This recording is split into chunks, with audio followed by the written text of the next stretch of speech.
Welcome to the CEO Shift with your host, Shondell Spader, owner and CEO of Spader Group. In this series, you'll hear fast, focused conversations with business leaders and experts who've made the real shifts needed to scale past the plateau. Each episode delivers CEO-level insight in 15 minutes or less, because real growth doesn't need more noise, just better decisions.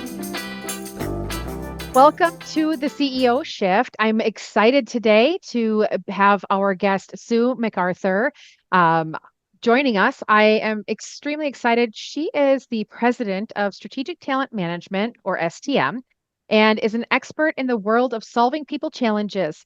She has a history of working with a variety of startups and established businesses alike in the areas of operations and human resources, and has spent several years in community and economic development with coastal Maine communities. She has been the host of STM's People Solutions podcast for several years and is very excited to soon be releasing an additional podcast, Get On With It, Inspiration for Life and Leadership.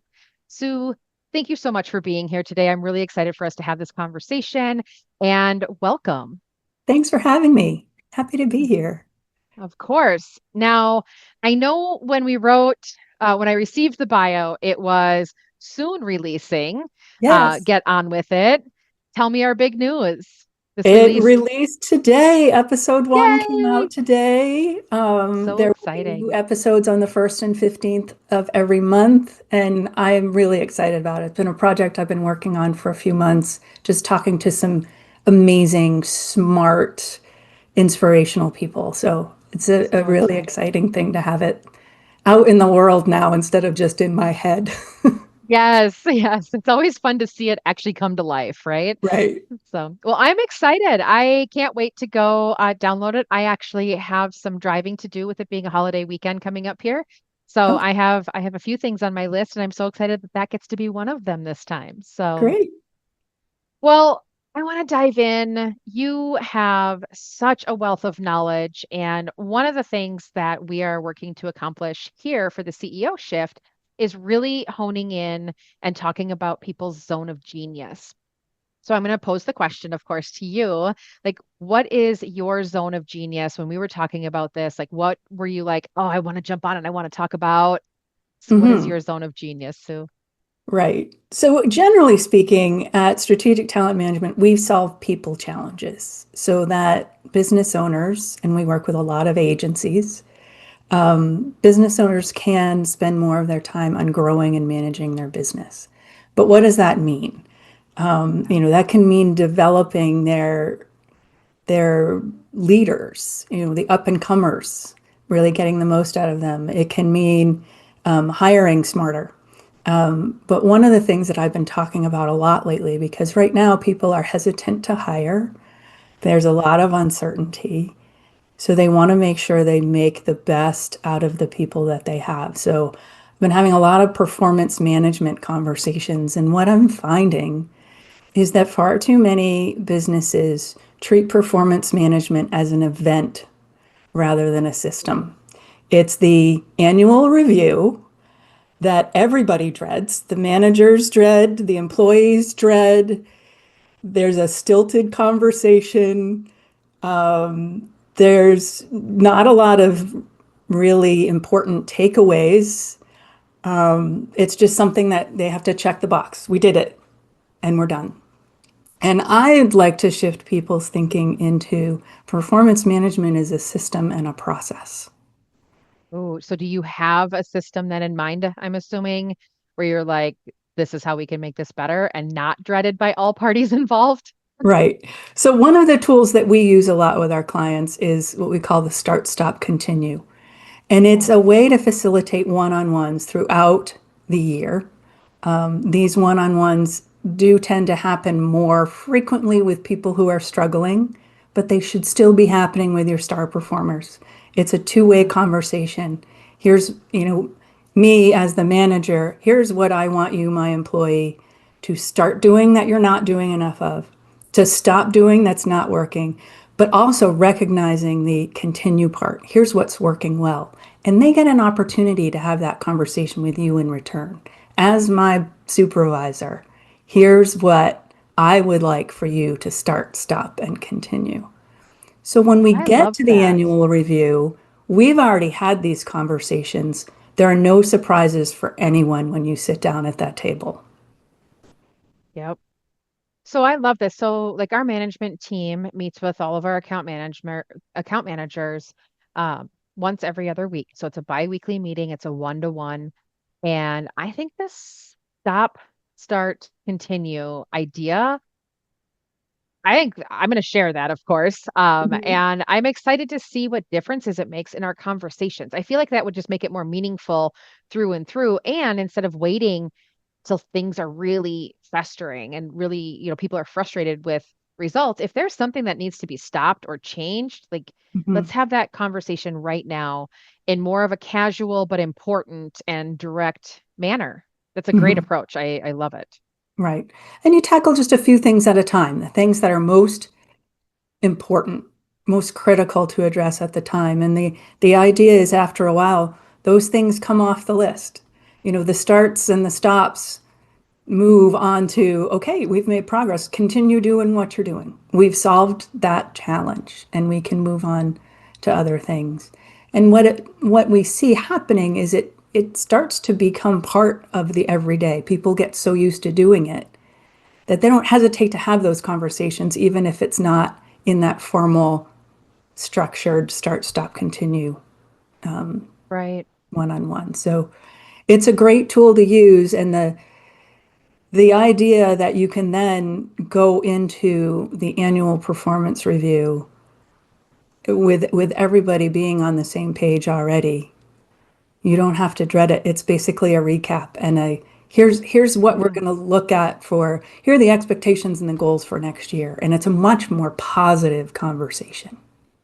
Yeah. Well, I think it's more productive too, right? Like, Mhm. even if there are challenges, like now we're used to talking about the challenges. We're used to, I think there's that trust built up. Maybe it's not trust, maybe it's that just that level of comfort, even of, okay, I'm going to be presented with there's a challenge, there's something that needs to be different.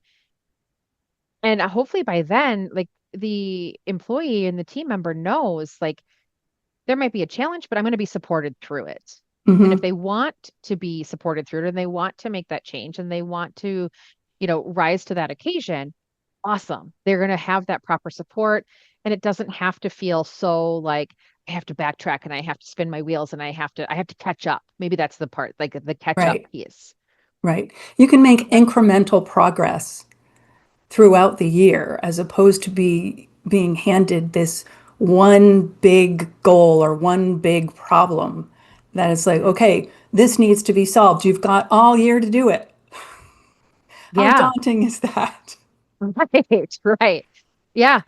Well, and I mean, employees should be evolving throughout their time, right? So to say today, this is the issue, I want you to change this or do this differently, improve XYZ, and we're not going to talk about it again for a year, like that situation could be totally irrelevant. It could be forgotten. It could be just kind of swept under the rug, like you said, kind of checking the box, right? Mhm. Of, is there the follow up and the follow through on did this get addressed? I mean, it's been discussed, but has it been addressed? Has it been resolved? Has it been corrected or enhanced?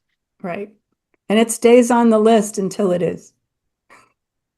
It stays Yeah. on that start, stop, continue list until it's resolved. Um, Yeah. so, and That's really I'll give great. I'll give you a sports analogy that I like to use. I have spent most of my life in New England, so I'm sorry to those of you who are Patriots haters, but no one can deny that what 6 Super Bowls over 10 or 15 years. I mean, Yes. those are the wins, not even the ones they went to. Um, Right, right. do you think that Bill Belichick's coaching strategy was at the end of the season to sit each person down and say, okay, here's what went well this season. Here's what I wanted you to do differently next season. No, it was every single practice, every single Mhm. game, feedback on this, this little thing and that little thing. Every single person on and off that field in that organization knew exactly what they needed to do day to day. Now, why in business are we taking the first approach? At the end of the season, we sit down and say, okay, here's what went well this past year, and here's what I want to be different next season. Right. We can't Yeah. expect that to be effective, but far too often that is our performance management system. Well, right. And if it's painful today, it'll likely still be painful in a week or a month, but in 6 months, in 12 months, like we have found 8 other painful scenarios that we've had to navigate or try to mitigate. And they get forgotten. Nobody's perfect. I don't think, I Right. mean, obviously even this approach isn't in place because people are expected to be perfect. But that expectation of being able to support and evolve and grow in the moment is huge. I think your goal of like shifting it from being an event to a management process is huge. It Mm-hmm. That's a game changer, I think, for the employee, but for the whole team. Like your Patriot, I mean, again, through and through Packers fan here. So not sure I want to I'm not sure I want to be like, hey, the Patriots haven't figured out. But Right. Well, if you can somebody use were going to say almost that, any successful coach. right? I just But happen to really, use. like, to your point, yeah, I'm not going to get to the end of the season and then talk about all the things that didn't go well. Like, it's really important to talk about them while they're fresh and they're relevant, and we can still do something about it. Because Right. what's the point in There. talking about it if the scenario is done and over?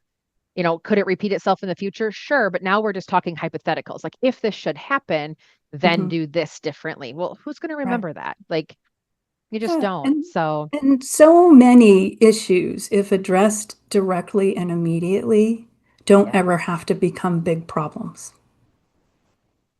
Right, you avoid that whole frustration period that builds and builds and Mhm. builds. And sometimes when that is allowed to go on, there's just too much water under the bridge, and there's Mhm. no saving it because we've let it go on too long and too much damage has been done. Yeah, well, I love this approach. I think it's great. It's great on so many levels. Like I said, I really like solutions that are all-encompassing beneficial, right? So it's beneficial to the individual, the employee, the team member themselves, whether it be today, tomorrow, future months, future jobs even, right? It's beneficial to them because it's a growing opportunity. It's beneficial to the management team because again, a growing opportunity. And it's beneficial to the organization overall and how they show up and how they support their people and how they support their clients. And I Hmm. think it's a huge, huge win and could be a great game changer. Yes. So, in addition to that, like what's one shift that you believe CEOs need to make to grow their business and lead more effectively? Well, I think particularly for CEOs of smaller companies, you need to let go. You need you Are need you to pointing at to me? Hold stop. on here. Right? Stop getting in the weeds of doing the work and being the go-to person. It is exhausting, and you have more important things to do with your time. Yeah. And I see many reasons for that, the inability to let go. Sometimes it's just they got into the business they're in because they enjoyed the work and they miss it. I Yeah. see this with a lot of our agency owners. They got into it because they were great marketers, they were great creative people, and they miss having their hands in that. And it's hard to let that go. But there's not much we can do about that. What we can do something about is when letting go is because you don't trust somebody else to do it, Mm, or you haven't taken the time to prepare them, it is far easier to sometimes just do it yourself than to train somebody else to do it. right. And but what you're missing by not doing that knowledge transfer, by not letting someone else take on some of these tasks, is you're denying them an opportunity to grow and you're denying yourself the time to concentrate on growing your business because Right. you're in the weeds. You're not out there prospecting. You're not doing biz dev. You're not doing all of the things to make sure that your company is successful moving forward. You are just bogged down in things that you're too expensive to be doing. I think that's an excellent point too, right? Like you're too expensive to be doing it because if you are not out generating business development, if you're not out, um, you know, bringing those next ideas to the table, Hmm. then you're becoming stagnant, and Yeah. that What's the doesn't support cost of the missed anybody. opportunity is the Yeah. question. Yep. And so that's what I'm seeing a lot of, and particularly as right now people are cutting back a little bit. Maybe they're not filling open positions. They're getting spread a little more thinly. Look for opportunities to to take things off of your plate and empower people on your team. And sometimes it's just a matter of trust. They may not do it the way you would do it, but as long as they're given very clear parameters and expectations and the resources that they need, they may Yeah. very well get it done up to the standard. The end product will be what you need it to be. It may just not be the way that you would have gone about it. And Well, being able right. to give that up is tough. Yeah. Well, and there's oh, I will do better at quoting in the future, but the whole principle of, and I just don't remember who it is right now, but you have someone who can get it that 80% of the way, Hmm. right? And if even if you have to touch it, it's 80% of the way done and you only have to spend 20%. Hmm. And the other piece to it as well is like if you can take that 20% and say, okay, this is what I changed, this is what I updated, this is what wasn't quite on point. Right. You can take that 20% of what you had to adjust or touch and teach them again. So maybe next time they bring it to you and it's 85%, and the next time it's maybe 90. And Exactly. eventually I believe that they can get it to the 100%. I really do. Mhm. But they need that teaching and that coaching from you, the person letting go, because again, nobody should be expected to be a mind reader. Right. And, so I mean, again, if we take it at that 80% and just say, great, thanks, I've got it from here and stay in that silo, we will always live in that silo. Hmm. So Right. I know we definitely try to kind of give it back with this is awesome. And here's what I would do next, or here's what I would change, or here's where, it's not quite lining up with what I thought was going to happen. Hmm. And all of that is super constructive and helpful feedback for growth. Right. But the key is to start with setting really clear expectations. People can't Yes. meet your expectations if they don't know what they are. Fair. So lay it out to Mic be, drop right there. here's what I need, here's why I need it. Helping Yes. people understand the why is often the missing piece, Yeah. but be really clear up front. And then if there are corrections that need to be made when all is said and done, again, look at it as a teaching moment and you're getting closer and closer to being able to let go of that particular activity. I love it. So, I love it. Well, Sue, this has been wonderful. I so appreciate you taking the time to be here with us today. Um, I know that we have some links and things that we will definitely be sharing when we put this out for everybody. We want to make sure that folks can connect with you directly. Um, I'm so excited to have your podcast, oh, the Get On thanks. With It. Um, Live today. So Yeah, congratulations on that. I know it's been thanks. a work in progress. So Yeah. if you guys are looking to connect with Sue, you can definitely do so on LinkedIn with her as well as through strategictalentmanagement.com. Again, we'll have all these links available for you. And Sue, thank you. Thank you for being here. I Thank really you. appreciate you. Great. I'm happy to be here. Thank you. Take care. Bye bye. Bye. Thanks for tuning in to the CEO Shift. Ready to take your next step as a strategic CEO? Download our free 4-step CEO decision guide, the exact framework business leaders use to stop spinning their wheels and start scaling with clarity. Grab your copy at spadergroup.com/CEO-guide and start making decisions like a CEO today.